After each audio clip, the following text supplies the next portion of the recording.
आज का जो विषय है पर्यावरण अध्ययन का शिक्षण शास्त्र, ये डीएलएड के अंतर्गत पेपर 10 है। ठीक है, तो ये सिर्फ डीएलएड के अंतर्गत ही नहीं पढ़ना है हमको, बल्कि डीएलएड करने के बाद बच्चे सीटेट का एग्ज़ाम देते हैं और सीटेट में भी ये एक सेक्शन होता है जिसमें 30 नंबर का क्वेश्चन आता है।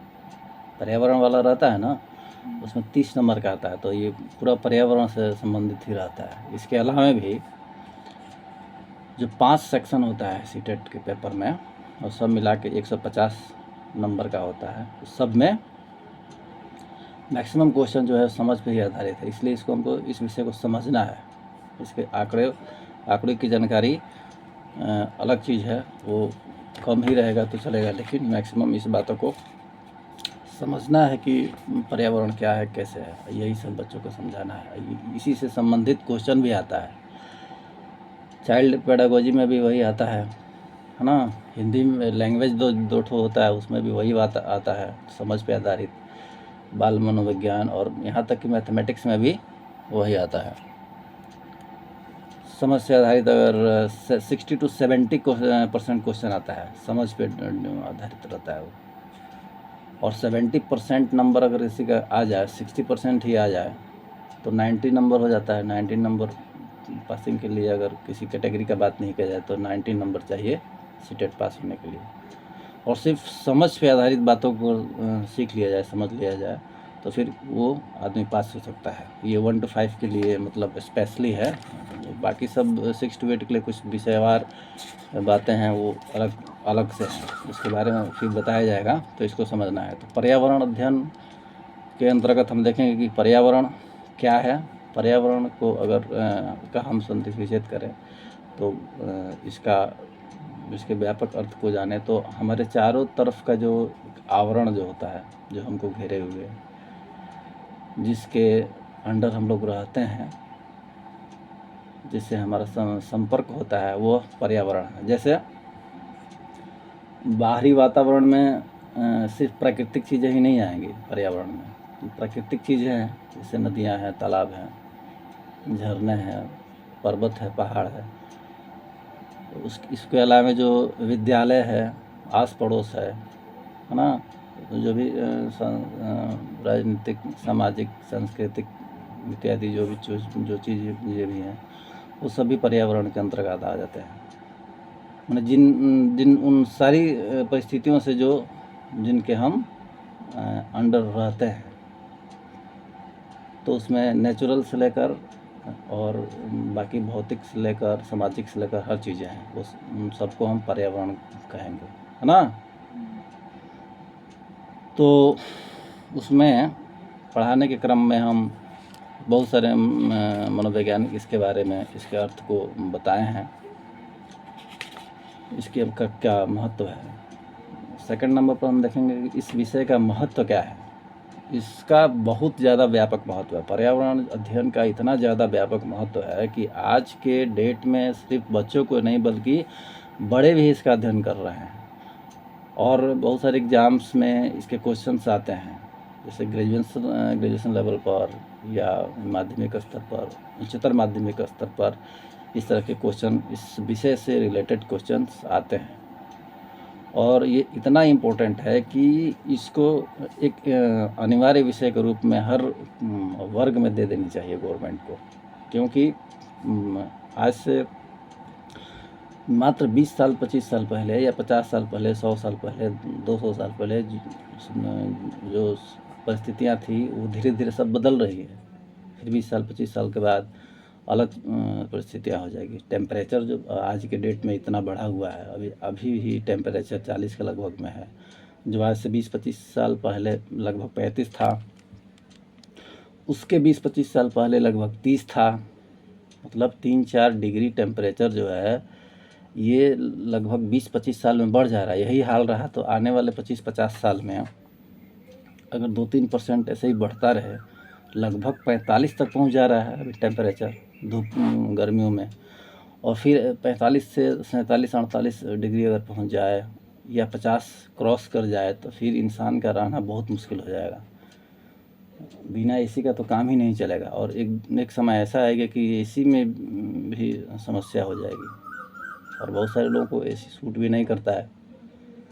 तो टेम्परेचर आज धीरे धीरे बढ़ते जा रहा है। परिणाम क्या है? पेड़ों की कटाई। लोग पेड़ों को अंधाधुंध काट रहे हैं, और पेड़ काटने का कारण है बढ़ती हुई जनसंख्या, जिस वजह से लोग शहर की तरफ पलायन करते हैं। और शहर की तरफ पलायन करेंगे तो क्या होगा? घरों को बनाएंगे, बिल्डिंग्स बनाएंगे।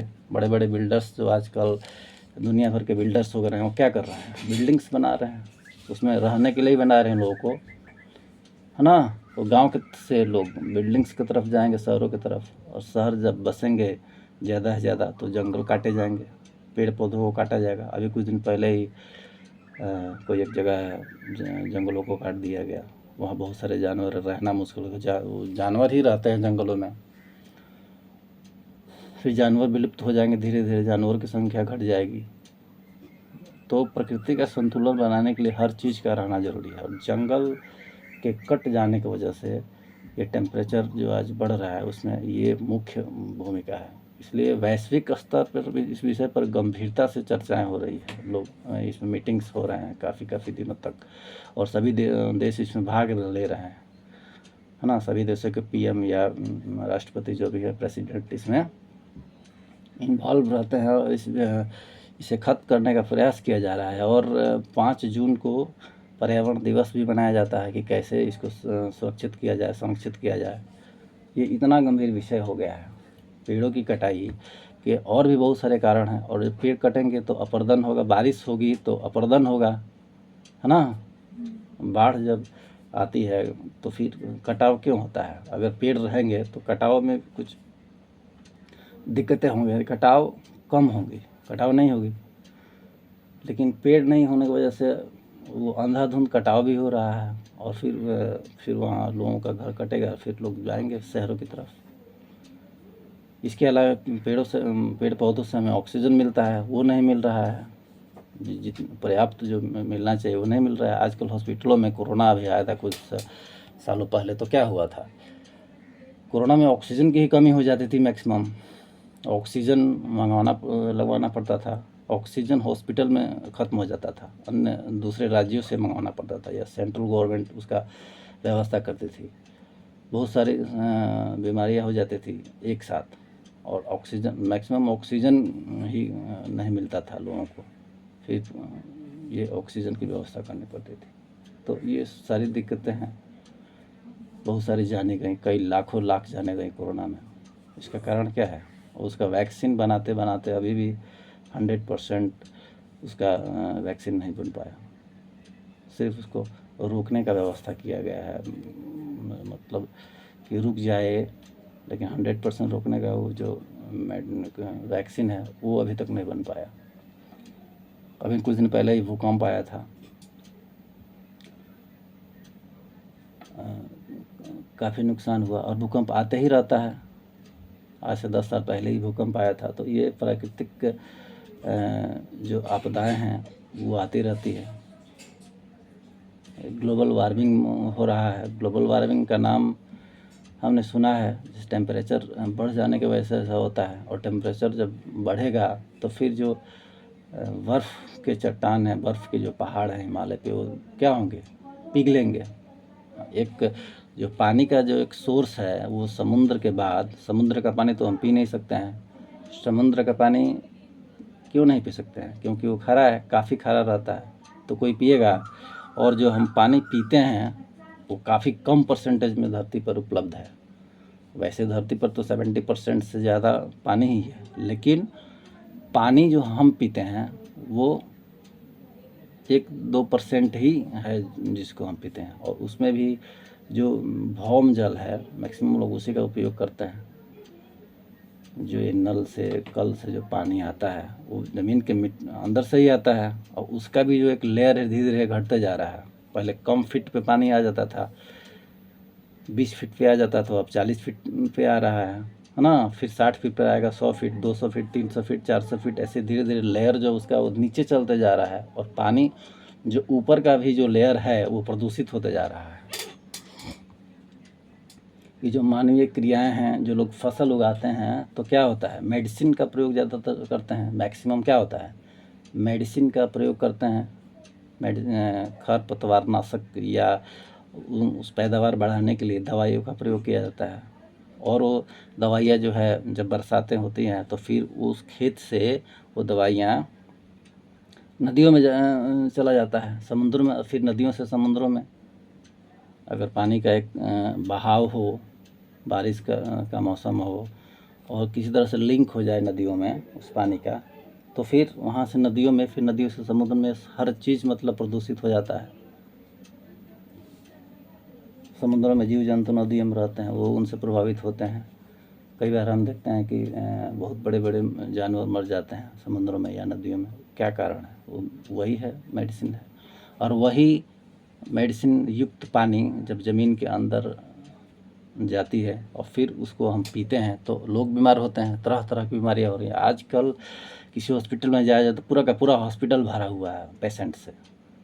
इतनी समस्याएं हैं कि आदमी का वहाँ खड़ा होना मुश्किल हो गया है, एक बेड भी नहीं है।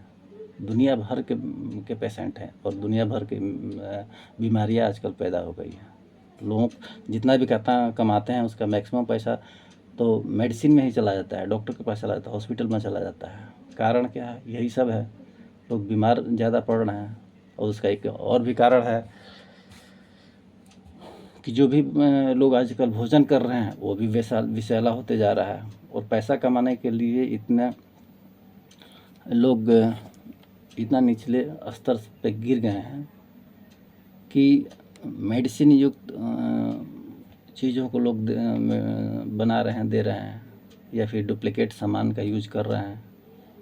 अगर आजकल सेव को भी पॉलिश कर दिया जा रहा है रंगों से, और सूखे हुए सेव या फिर दूसरे कलर के सेव को, जैसे कि हरा है, उसको लाल बना दे रहे हैं और फिर लोगों को बेच रहे हैं, लोग वैसे ही खाने लग रहे हैं। अगर कोई आए, लोग क्या हैं, बहुत सारे लोग हैं, उसको लेकर आए और घर उसको साफ़ भी नहीं किए, धोए भी नहीं और खा लिए, वो डायरेक्ट उनके पेट में वो पॉइजन चला गया, फिर तुरंत कुछ ना कुछ प्रॉब्लम होगा, है ना। आर्टिफिशियल रंगों से रंग के सूखे हुए सब्जी को ग्रीन बना के दे दिया जा रहा है। जैसे कि जो सब्जी काफ़ी दिनों से रखा हुआ है, सड़ गया, पुराना हो गया है, उसको क्या कर रहे हैं, जो पीला हो गया है उसको रंग से, ग्रीन कलर के रंग से रंग के हरा कर दे रहे हैं और फिर उसको दे दे रहे हैं। छोटे छोटे जो ये फल हैं या फ्रूट्स, सब वेजिटेबल्स हैं, पेड़ों में लगे हुए हैं, इंजेक्शन से उसको बड़ा करके दे दे रहे हैं, इंजेक्शन से बड़ा करके दे दिए। एक केमिकल आता है जिससे फलों को पकाया जाता है, कच्चा फल है उसको पका पका के लोगों को दिया जा रहा है। नेचुरल चीज़ लोगों को मिल ही नहीं रहा है, पका हुआ कोई चीज़ जो ऑटोमेटिक नेचुरल तरीके से पकता है वो कहाँ मिल रहा है। फिर लोगों को उसमें ज़्यादा से ज़्यादा वही केमिकल यूज हो रहा है और फिर लोग उसको खा रहे हैं, बीमार पड़ रहे हैं और फिर उसके बाद हॉस्पिटल जा रहे हैं। तो एक तो समस्या है, ना जल शुद्ध मिल रहा है, ना वायु शुद्ध मिल रहा है, ना भोजन शुद्ध मिल रहा है, ना सब्जी शुद्ध मिल रहा है, ना फल फ्रूट शुद्ध मिल रहा है, सब विषैला होते जा रहा है। तो ये सारी चीज़ें डिपेंड हो गई हैं ये पर्यावरण पर। ये पर्यावरण जो विषय है इतना इम्पोर्टेंट हो गया है कि इसकी शिक्षा बच्चों को देनी बहुत ज़्यादा ज़रूरी है। अगर हम उनको बताएंगे, अभी से बताएंगे स्कूलों में इस विषय पर, तो इसको लेकर वो थोड़ा जागरूक रहेंगे, अवेयरनेस आएगी उनके अंदर, है ना। वो जागरूक रहेंगे, इस बातों को सोचेंगे। प्लास्टिक के चावल आ रहे हैं, चावल प्लास्टिक से बना दिया रहा है, अंडा प्लास्टिक का बना दिया जा रहा है, बहुत सारी चीज़ें प्लास्टिक की बन जा रही हैं। अब प्लास्टिक ही लोग खा रहे हैं, है ना। घी में चर्बी वगैरह या क्या क्या नकली चीज़ों से बना रहा है। पनीर नकली बन रहा है, पनीर, दूध नकली बन रहा है, दही नकली बन रहा है, सब चीज़ नकली बन रहा है। तो नेचुरल चीज़ पता ही नहीं चल पा रहा है कि कौन सही है कौन गलत है। इतनी पॉपुलेशन है, जनसंख्या है कि लोगों को जीवित रहने के लिए खाना खाना ज़रूरी है। बिना भोजन किए कोई तो जीवित रह ही नहीं पाएगा। और जब जिंदा रहना है, खाना खाना है, तो फिर लाना ही है, जो भी चावल गेहूँ जो भी है।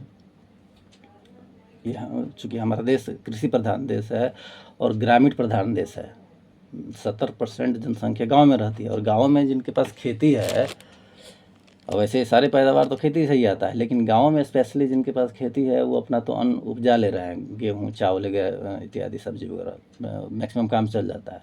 लेकिन जिनके पास नहीं है वो क्या करेंगे, खरीदेंगे ही, और खरीदेंगे तो फिर अब वो किस रूप में आ रहा है, कहाँ बन रहा है, कैसे बन रहा है, ये एक चिंता का विषय है। अभी कुछ दिन पहले लहसुन को लेकर आया था कि चाइनीज़ लहसुन आया हुआ है, इस तरह से उसको बनाया जा रहा है कि फिर वो पॉइजन का काम कर रहा है। एक बहुत गंभीर समस्या बन गई है ये। तो ये पर्यावरण के अंतर्गत ये सब चीज़ों को जानना ज़रूरी है। और बच्चे जब हम स्कूल में पढ़ाएंगे, शिक्षक जब पढ़ाते हैं तो सीखने के क्रम में सबसे ज़्यादा नॉलेज और सबसे ज़्यादा खुशी तब होती है बच्चों को जब उनसे कहा जाता है खेलने के लिए, या कहा जाता है कहीं घूमने के लिए, भ्रमण पर जाने के लिए, या कहा जाता है कि आपको किसी औद्योगिक जगहों पर लेकर जाया जाएगा या बिहार दर्शन के अंदर लेकर जाएगा, तो काफ़ी खुश होते हैं। ये कार्यक्रम गवर्नमेंट जो चलाती है उसका नाम है बिहार दर्शन। बिहार दर्शन में बिहार के अन्य जगहों पे जैसे गया हो गया, बोध गया हो गया, नालंदा हो गया इत्यादि जो ऐसे ऐतिहासिक स्थल है, धार्मिक स्थल है, वहाँ लेकर जाया जाता है। गोलघर हो गया, चिड़ियाघर हो गया वगैरह। चिड़ियाघर में जाएंगे तो सब चिड़िया जो भी पशु पंछी हैं उनको देखेंगे बच्चे, और उसके बारे में पूछेंगे, जानकारी हासिल करेंगे, है ना। उसी तरह से अगर किसी नदी के पास लेकर जाया जाता है तो नदी को देखेंगे, नदियों के बारे में पूछेंगे। पहाड़ों के पास लेकर जाया जाता है तो नालंदा साइड में तो पहाड़े भी हैं, तो पहाड़ों के बारे में पूछेंगे। बोधगया में भगवान बुद्ध का मंदिर है, तो वहाँ जाएंगे तो देखेंगे मंदिरों को, फिर उस देख कर पूछेंगे। बच्चे प्राकृतिक चीज़ों को देखकर ज़्यादा पूछते हैं और ज़्यादा जिज्ञासु होते हैं, है ना। वो ज़्यादा पूछताछ करते हैं। पूछताछ स्कूल में कम, जो कक्षाएं चलती है उसमें कम, लेकिन हर बच्चा अगर कक्षा से बाहर लेकर जाया जाए उसको, तो जहाँ स्कूल में 2 बच्चे पूछ रहे हैं क्वेश्चन सर से, वहाँ बाहर की दुनिया से जब हम संपर्क कराएंगे उसका, तो जहाँ 2 बच्चे पूछ रहे हैं क्लासरूम में, वहाँ बाहर जाने पे 50 बच्चे पूछेंगे, सैकड़ों बच्चे, सारे बच्चे लगभग पूछने लगते हैं और सभी सीखेंगे। तो जब हम क्लास में पढ़ा रहे हैं तो 10% बच्चे क्वेश्चन पूछ रहे हैं, सीख रहे हैं, और जब बाहर उनको लेकर जाया जा रहा है तो सभी बच्चे सीख रहे हैं, पूछ रहे हैं। इसलिए बाहर की दुनिया से कांटेक्ट कराना उनका बहुत ज़रूरी है। तो बिहार दर्शन के अलावा भी वहाँ स्कूली व्यवस्था के अंतर्गत प्रिंसिपल या उच्च अधिकारी से संपर्क कर हम जब समय मिले तो बच्चों को थोड़ा सा कम डिस्टेंस वाली जगह पर जहाँ ये सब चीज़ें होती हैं, हम ले जाकर उनको बता सकते हैं, दिखा सकते हैं, उसके माध्यम से पढ़ा सकते हैं। क्योंकि क्लास में बहुत सारे बच्चे डरते हैं, पूछ नहीं पाते हैं क्वेश्चंस, और जब बच्चे ज़्यादा से ज़्यादा मैक्सिमम क्वेश्चन को पूछेंगे तो सीखेंगे, है ना। तो ये पर्यावरण में इतना ब्रॉड लेवल पे आज के डेट में ये फैला हुआ है ये समस्या, कि इसके बारे में जागरूकता पैदा करना बहुत ज़्यादा ज़रूरी है ना। इसलिए पर्यावरण अध्ययन जब कराया जाता है 1 to 5 के बच्चों का जो बुक्स जो होता है उसमें इससे संबंधित बातें होती है, प्राकृतिक चीज़ों से संबंधित बातें होती है, और बहुत बच्चे बहुत खुश होकर और जिज्ञासु होकर उस बारे में पूछते हैं।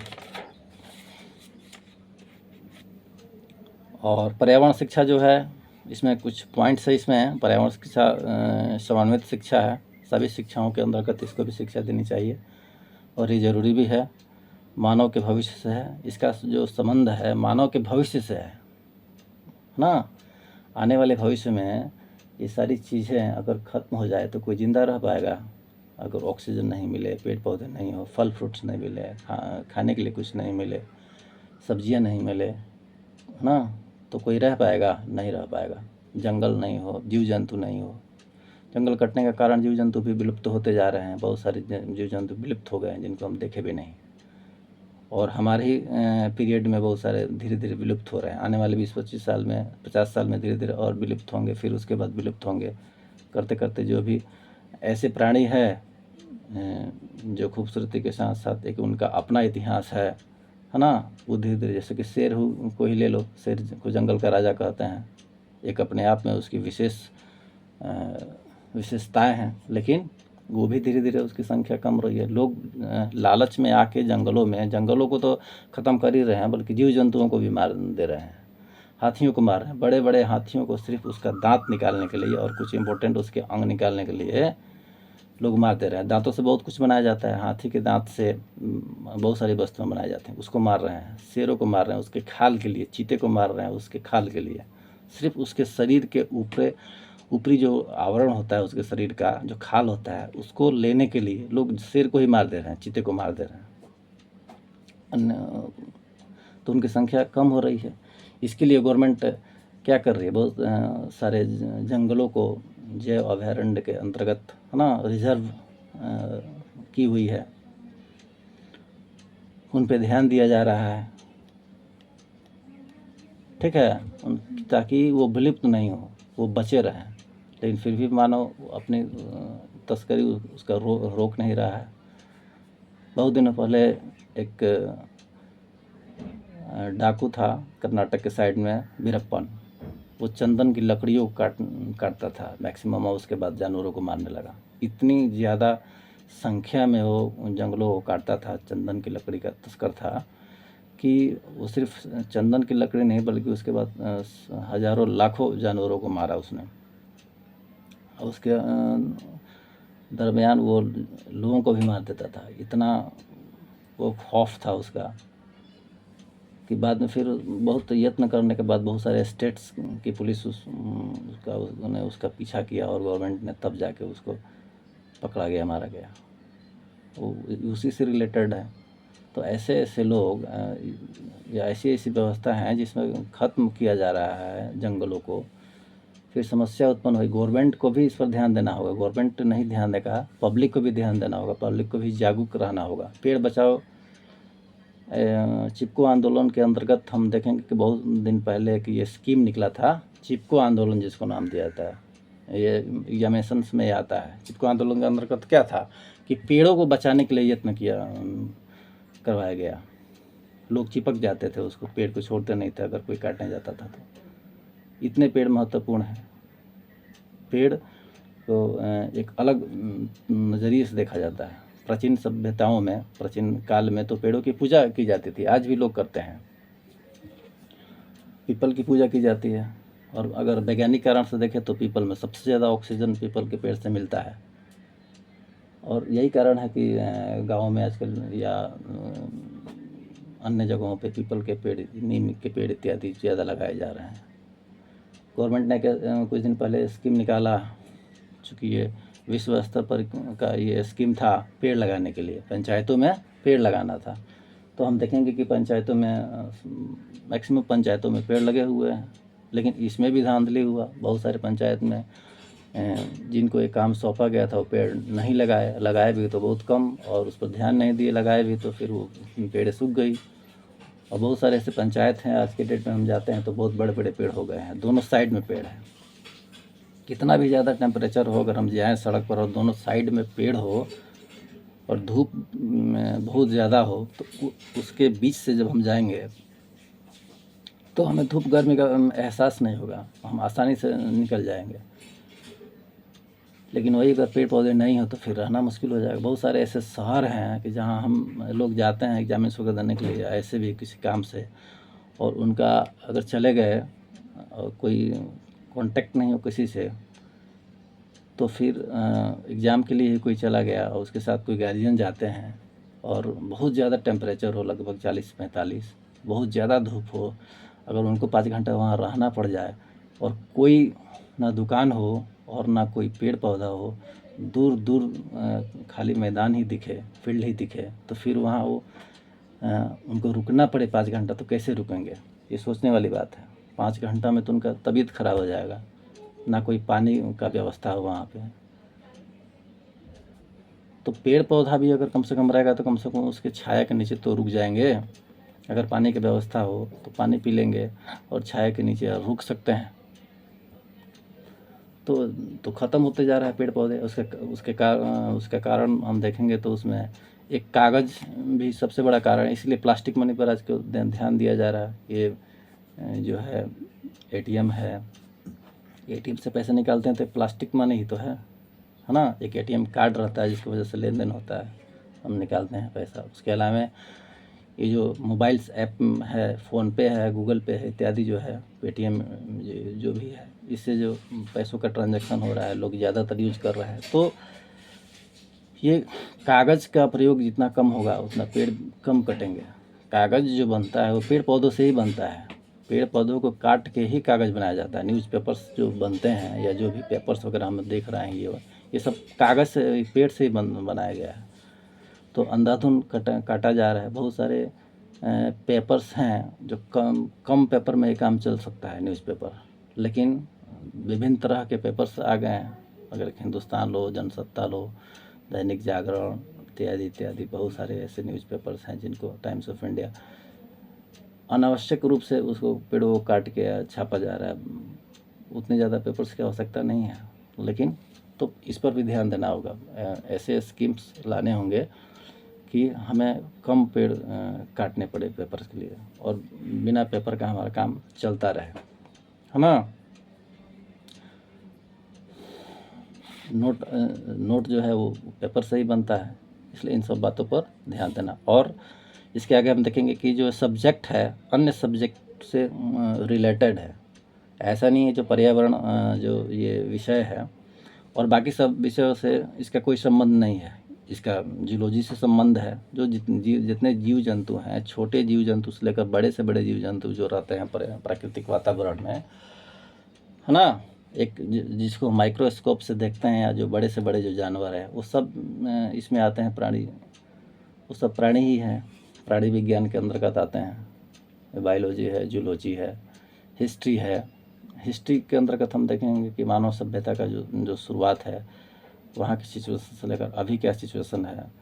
ये पर्यावरण में उन सभी चीज़ों को हम जानते हैं। पहले के जो टेम्परेचर से अधिक थे, अलग थे, आज के अलग हैं। ये जो बर्फ़ पिघल रहे हैं, ज़्यादा से ज़्यादा पानी जो उसमें से निकल रहे हैं वो क्या होंगे? नदियों के माध्यम से पानी ज़्यादा हो रहा है। बर्फ़ जो पिघलेंगे तो पानी ज़्यादा होगा, पानी ज़्यादा होगा तो फिर वो नदियों का जल स्तर बढ़ेगा, नदियों का जल स्तर बढ़ेगा, समुद्र का जल स्तर बढ़ेगा। नदियों का पानी जो है फिर जाकर समुद्र में ही तो मिलता है। और जब समुद्र का जल स्तर बढ़ेगा तो समुद्र के किनारे जो बसे हुए जो शहर हैं उनको प्रभावित करेगा पानी। वो डूबेंगे धीरे धीरे, है ना। वो शहर धीरे धीरे पानी में डूब जाएंगे और फिर अगर इसी तरह से बढ़ता रहा जल स्तर तो एक पानी में ही एक दिन पृथ्वी डूब जाएगी ये। तो उस पर भी ध्यान देना ज़रूरी है। और ये टेम्परेचर बढ़ने की वजह से कार्बन डाइऑक्साइड बढ़ रहा है। हर चीज़ का एक लिमिटेशन है ना। कार्बन डाइऑक्साइड बढ़ रहा है, एक उसकी एक लिमिटेशन है कि हाँ इतना ही चाहिए। हर चीज़ का एक बैलेंस बनाया गया है। हर चीज़ का, जैसे शरीर का एक बैलेंस है कि वो बीपी इतना होना चाहिए, शुगर इतना होना चाहिए, प्लेटलेट्स इतना होना चाहिए, यूरिक एसिड इतना होना चाहिए, हेमोग्लोबिन इतना होना चाहिए, इत्यादि इत्यादि। जितना भी चीज़ उसका एक बैलेंस है। वो बैलेंस अगर गड़बड़ होगा तो फिर दिक्कत है। कार्बन डाइऑक्साइड का भी एक बैलेंस है, कितना ही होना चाहिए, उससे ज़्यादा होगा तो दिक्कत होगी। और ज़्यादा हो गया है किसी किसी कंट्री में, इतना ज़्यादा हो गया है कि फिर इसको लेकर काफ़ी वो लोग गंभीर हैं, है ना। तो ऑक्सीजन बढ़ाने की बात है। ये जो हम ज्योग्राफी सब्जेक्ट इससे संबंधित है, पर्यावरण से। ज्योग्राफी तो मैक्सिमम इससे संबंधित है। ज्योग्राफी में जो हम देखते हैं भौतिक चीज़ों को, भौतिक वस्तुएं जो होती हैं, पर्वत, पहाड़, खनिज पदार्थ इत्यादि जो हम देखते हैं, पढ़ते हैं, सुनते हैं, ये सब इसी के अंतर्गत आते हैं। इस विषय में वो इन्वॉल्व हैं, है ना। तो ज्योग्राफी में हम देखेंगे इसको, उसमें खनिज पदार्थ है। धीरे धीरे खनिज पदार्थ खत्म हो रहे हैं। खनिज पदार्थ, एक नवीकरणीय खनिज होता है, एक अनवीकरणीय होता है। एक नवीकरणीय चीज़ें होती हैं और एक अनवीकरणीय। एक बार जो खत्म हो गया फिर नहीं आ सकता। जैसे कोयला है, अब कोयला खत्म हो गया एक बार तो फिर वो नहीं मिलेगा। जहाँ से हम कोयला निकाल रहे हैं अगर वहाँ से वो खत्म हो गया तो फिर वहाँ फिर कोयला नहीं निकल पाएगा। इस जैसे कि सूर्य का प्रकाश है, ये मिल सकता है हमको, इससे ऊर्जा धीरे आज मिल रही है, फिर कल भी मिलेगी। ये एक अच्छा स्रोत है एनर्जी का। लेकिन जो कोयले से मिल रहा है जो एनर्जी, वो धीरे धीरे कोयला ख़त्म हो रहा है। कभी ऐसा होगा कि बिल्कुल ख़त्म हो जाएगा। तो इसको भी सोच समझ के इसका उपयोग करना ज़रूरी है। पहले की रेलगाड़ियाँ वगैरह बहुत सारे काम होते थे कोयले से होते थे, उस ऊर्जा उससे बनता था। लेकिन आजकल रेलगाड़ियाँ के लिए इलेक्ट्रिसिटी का प्रयोग किया जाता है। बिजली का प्रयोग किया जाता है, बिजली पे चलती हैं और सब बहुत सारे काम होते हैं बिजली पे, है ना। तो हमें ऐसे साधनों को देखना होगा कि बिजली के लिए हमें, जैसे कि सौर ऊर्जा है, इस पर आजकल ज़्यादा ध्यान दिया जा रहा है। सोलर सिस्टम के अंतर्गत इसका प्रयोग किया जा रहा है। ताप ऊर्जा के अंतर्गत ऊर्जाएँ बनाए हैं, लहरों से बनाया जा रहा है,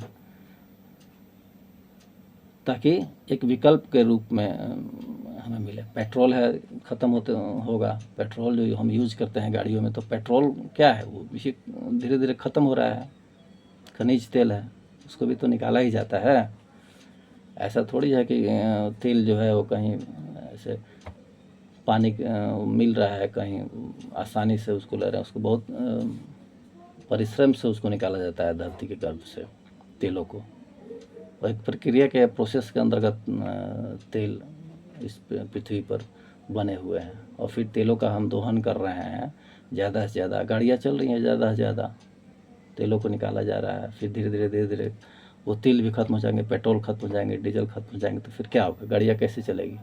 इसलिए आज से ही वो तेल के विकल्प में बैटरियों से गाड़ी चलाने वाली गाड़ियाँ निकल गई हैं। बैटरी से गाड़ी चलती है ना, मोटरसाइकिल, कार वगैरह, सीएनजी वगैरह, ये सब चल रहा है।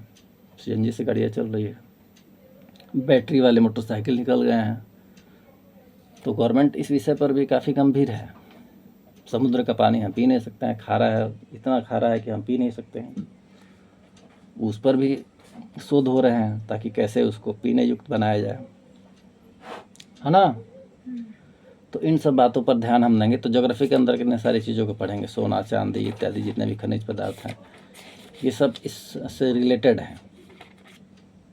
तो कौशल जागरूक करना होगा, हमें बच्चों को जागरूक करना होगा। और माध्यमिक स्तर पर भी, माध्यमिक स्तर पर क्या है, माध्यमिक और उच्च माध्यमिक स्तर पर वहाँ जो बच्चे पढ़ते हैं उनको किसी की फैक्ट्री वगैरह में लेकर जाया जाता है, जैसे गन्ना की फैक्ट्री हो गई या कुछ और फैक्ट्रियाँ, और उसके बाद फिर वो उस बारे में पूछते हैं, जानकारी हासिल करते हैं कि कैसे होता है, क्या प्रोसेस है, क्या प्रक्रिया है, और फिर उस माध्यम से वो ज़्यादा उसको सीखते हैं।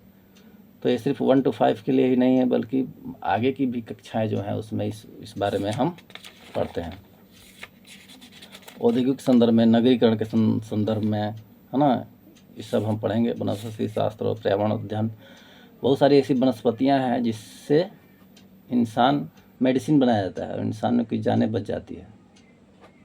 मेडिसिन में एलोपैथ है, होम्योपैथ है, आयुर्वेद है। तो आयुर्वेद में यही सब चीज़ें ना है, वनस्पतियों से मेडिसिन बनते हैं, दवाइयाँ बनती हैं पेड़ पौधों से। और फिर लोग जिनको और सब दवाओं से एलर्जी होती है वो खाते हैं। अगर मान लो किसी को एलोपैथ से एलर्जी है, मेडिसिन से, होम्योपैथी या आयुर्वेद से कोई प्रॉब्लम नहीं है, तो आयुर्वेद के अंतर्गत कोई साइड इफ़ेक्ट भी नहीं है। आयुर्वेदिक दवाइयाँ मैक्सिमम साइड इफ़ेक्ट्स बार होती हैं, वो साइड इफ़ेक्ट्स नहीं होता है, आसानी से उसको लोग खा सकते हैं। जो बीमारी का जो स्पेशलिस्ट, उसका जो डॉक्टर है, तो उसमें कोई दिक्कत नहीं है। हम धार्मिक अगर मैटर में देखें तो लक्ष्मण जी को जो शक्ति बाण लगा था, तो हनुमान जी ने क्या किया था, संजीवनी बूटी लाए थे। संजीवनी बूटी ये वनस्पतियों से ही तो बना था। वो जो वनस्पतियाँ थीं जिस पहाड़ पर गए थे, वो पत्ते ही थे, उन पत्तों को लेकर आए और फिर उनको पीस के दिया गया और वो जिंदा हो गए।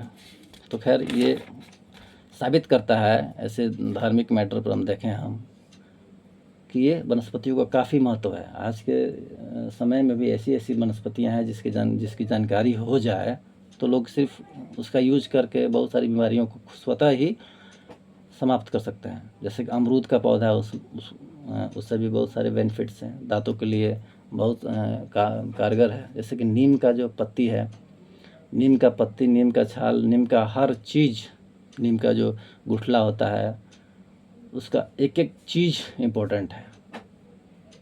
लेकिन नीम का अगर इसकी जानकारी होगा तभी तो कोई यूज करेगा, नीम का क्या महत्व है। नीम के दांत में कोई किसी तरह का कोई प्रॉब्लम ही हो, बहुत सारे प्रॉब्लम खत्म हो जाएंगे नीम का यूज करने। नीम का दातुन, नीम का ये छाल, हर चीज़ उसको पीस के अगर पिया जाए, आज के डेट में प्लेटलेट्स कम होने वाला एक मैटर सुनने में आ रहा है, जैसे कि डेंगू हो गया इत्यादि बीमारियां, तो उसमें प्लेटलेट्स इंसान का कम हो जाता है, घट जाता है, जितनी चाहिए उससे भी कम। फिर उसको चक्कर आएंगे और तमाम तरह की बीमारियां होंगी, गिर जाएगा, हार्ट अटैक भी हो सकता है, कुछ भी हो सकता है। तो उसमें क्या होगा, उसको बढ़ाने के लिए जो मेडिसिन हम यूज करते हैं, डॉक्टर्स जो मेडिसिन देते हैं, उस मेडिसिन से भी ज़्यादा इफेक्टिव क्या है, ये पपीते के पत्ता है। बकरी का दूध भी उसमें दिया जाता है, लेकिन पपीते का पत्ता अगर पीस के उसको पिला दिया जाए पेशेंट को 2 दिन 4 दिन, और दोनों टाइम एक एक गिलास, तो तुरंत वो रिकवर करता है, प्लेटलेट्स बढ़ा देता है। जो जितना चाहिए इंसान को ज़िंदा रहने के लिए, उतना प्लेटलेट्स वो तुरंत बढ़ा देगा। किसका पत्ता? पपीते का पत्ता। जो मेडिसिन काम नहीं करता है, वो तुरंत वो काम करता है। इसलिए कुछ दिन पहले प्लेटलेट्स, जो डेंगू का जो प्रकोप बहुत ज़्यादा बढ़ा था, तो उसमें डॉक्टर्स पपीते का पत्ता यूज करने के लिए बोले थे, और उसमें महंगा हो गया पपीते का पत्ता, बहुत ज़्यादा महंगा हो गया, मिलता नहीं था। इसलिए इस पौधे को तो स्पेशली रोपना ही चाहिए। हर लोग अपने बाग बगीचों में थोड़ा बहुत इसको रखें, ताकि भविष्य में ये काम आए। आने वाली पीढ़ियों में क्या है, अगर इन चीज़ों की जानकारी होगी तभी तो कोई सीख पाएगा कि किससे क्या बेनिफिट है, किस वनस्पति से क्या बेनिफिट है, हमें क्या मिलता है, क्या नहीं मिलता है। इसकी जानकारी हम देंगे, स्कूलों में देंगे, घरों में देंगे, बाकी सब बच्चों को देंगे, तभी जानकारी होगी। इसके लिए समाज को जागरूक होना होगा। मनुष्य एक सामाजिक प्राणी है, और समाज में रहकर ये हर चीज़ को डेवलप करता है। तो समाज के हर लोगों को इस बिंदु पर सोचना होगा। ऐसा नहीं कि जिम्मेवारी सिर्फ शिक्षकों की है, सभी लोगों की है। ऐसा नहीं है कि इसके अंदर कोई डॉक्टर अलग है, इंजीनियर अलग है, कोई, ये सब सभी लोगों को इस पर गंभीरता से सोचना होगा, इस पर ध्यान देना होगा। राजनीति विज्ञान के अंतर्गत हम देखते हैं कि पॉलिटिकल लेवल पर भी इस विषय के बारे में चर्चाएं होनी चाहिए। पॉलिटिकल जो, जैसे कि नेता लोग क्या करते हैं, एक दूसरी पार्टियों की खामियां निकालते हैं, एक दूसरे की पार्टियों की खामियां निकालते हैं, ये कर रहे हैं, वो कर रहे हैं। तो वो लोग कम से कम इस विषय पर चर्चा करें, चाहे पक्ष के लोग हों या विपक्ष के लोग हों। जिसका गवर्नमेंट है वो भी, जिसका गवर्नमेंट नहीं है वो भी, हर लोग इस विषय पर बातें करें, पॉलिटिकल लेवल पर इसकी चर्चाएं हो, ताकि हर जगह बात पहुंचे। तो पर्यावरण का काफ़ी महत्व हमने देखा। इस बारे में क्या देखा हमने, काफ़ी महत्व देखा है। इसके अंतर्गत शिक्षक को मूल्यांकन करना चाहिए। जो एग्ज़ाम्स होते हैं, ये तो एक प्रक्रिया हो गई, जिसके अंतर्गत हम देखेंगे कि क्या है, कैसे है, बच्चों को ले जाएंगे, बाहर से कांटेक्ट कराएंगे, ये चीज़ों को बताएंगे, है ना। तो उसके बाद हम उसका मूल्यांकन भी करेंगे। मूल्यांकन में हम देखेंगे कि वो बच्चों ने क्या सीखा। जो हम वार्षिक परीक्षाएं लेते हैं, या अर्धवार्षिक लेते हैं, या फिर क्वार्टरली लेते हैं, उसके में हम देखेंगे कि बच्चों ने क्या सीखा, उसका मूल्यांकन करेंगे। मूल्यांकन में यही तो होता है कि बच्चों ने क्या सीखा, क्या नहीं सीखा, कहाँ समस्याएं हैं, और जब वो समस्याएं हैं तो फिर समस्याओं पे हम सोचेंगे, और फिर उसको तैयारी करवाएंगे, उसकी जो खामियां उसको दूर करेंगे, फिर उसको बताएंगे, फिर उसका मूल्यांकन करेंगे। ये प्रक्रिया तब तक करेंगे, हम करते रहेंगे जब तक बच्चा सीख नहीं जाता है। इसलिए कि टीचर को इस पर विशेष ध्यान देना चाहिए। टीचर इसलिए तो जाता है पढ़ाने के लिए, उसको एक इमोशन के साथ पढ़ाना है ना। इमोशन बच्चों के अंदर भी हो और शिक्षकों के अंदर भी हो। इमोशन नहीं रहेगा तो ठीक से बस ऐसे कोई सोच ले कि हमको सिर्फ सैलरी चाहिए, और सैलरी से मतलब है, तो सैलरी से अगर मतलब है तो उसके लिए बहुत सारे बिजनेस है, बहुत सारे बिजनेस ऐसे हैं जिसमें बहुत सारे पैसे हैं, लोग कमा सकते हैं। नौकरी में तो एक लिमिटेड पैसा है। ऐसा नहीं है कि आज अगर कोई 50,000 कमा रहा है तो 1 साल के बाद 1 लाख सैलरी से मिलने लगेगा, फिर 5 लाख हो जाएगा, 10 लाख। लेकिन बिजनेस में तो ऐसा हो सकता है, आज कोई 1 लाख कमा रहा है तो कल 10 लाख कमा सकता है, परसों 20 लाख कमा सकता है, करोड़ों कमा सकता है, अरबों कमा सकता है, अनलिमिटेड कमा सकता है। तो पैसे चाहिए तो बिजनेस करें। लेकिन इसके साथ, इस विषय के साथ, स्कूलों के साथ तो इमोशन के साथ जुड़ना पड़ेगा, पढ़ाना पड़ेगा, शिक्षा देनी पड़ेगी। क्योंकि शिक्षित करके ही हम समाज को आगे बढ़ा सकते हैं, दुनिया को आगे ले जा सकते हैं। तो शिक्षित करने का ये जिम्मेवारी है किसकी है? टीचर, स्पेशली ज़्यादा मैक्सिमम टीचर की है। जो गांव के अनपढ़ जो गार्जियंस हैं, जो पढ़े लिखे नहीं हैं, तो क्या करेंगे, वो कैसे बता पाएंगे? उनकी जितनी बुद्धि है उतना बताएंगे, जितना विवेक है उतना बताएंगे। फिर उसको स्कूल में इसलिए तो भेजते हैं बच्चे को, ताकि टीचर उसको बढ़िया से समझाए। इसलिए टीचर का काम ही है पढ़ाना लिखाना समझाना, वो गुरु है। आदिकाल से ही ये सिस्टम चलते आ रहा है ना। जो शिष्य थे पुराने ज़माने में हम देखेंगे कि एक साधारण शिष्य बनकर जाते थे, और जब वहाँ से निकलते थे गुरुकुल में पढ़ के, तो इतनी शक्तियाँ उनके पास हो जाती थी, फिर उनके समान कोई होता ही नहीं था दुनिया में। तो ये सब शिक्षा कौन देते थे? गुरु देते थे। उसी तरह से हम भी अपने स्कूल में, अब उतना ज़्यादा पावरफुल तो कोई नहीं बना सकता है, लेकिन इतना तो ज़रूर बना सकता है कि वो बच्चा आगे चल के कुछ करे, कुछ बने, कुछ सीखे। कम से कम इन प्राकृतिक चीज़ों को जाने, पर्यावरण से संबंधित चीज़ों को जाने, अपनी जिम्मेवारी को समझे, अपनी जिम्मेवारी को जाने, अपना कुछ विकास करे, समाज का विकास करे, इतना तो कर सकता है। तो गुरु का काम है पथ प्रदर्शक बन के उसे आगे का रास्ता दिखाना, और ये ज़रूर करना चाहिए, है ना।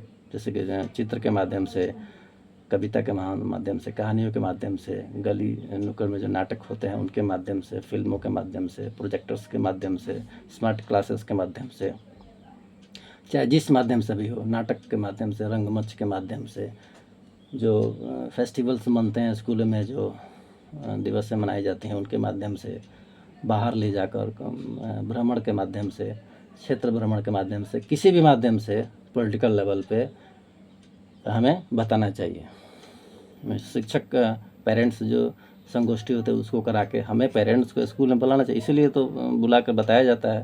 अगर बच्चों में ज़्यादा दिक्कतें होती है तो फिर वो गार्जियंस को बुलाया जाता है, उस पर फोकस करे, ध्यान दे। तो सिर्फ ये शिक्षक की जिम्मेवारी नहीं है, बल्कि गार्जियंस की भी जिम्मेवारी है।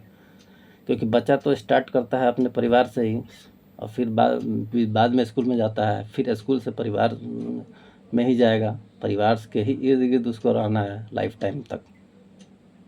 अगर कहीं बाहर भी जाता है तो फिर आएगा अपने फैमिली में। तो फैमिली के लोगों का भी एक बहुत बड़ा रोल है इसमें, कि वो अपने ध्यान दे वो बच्चों पे।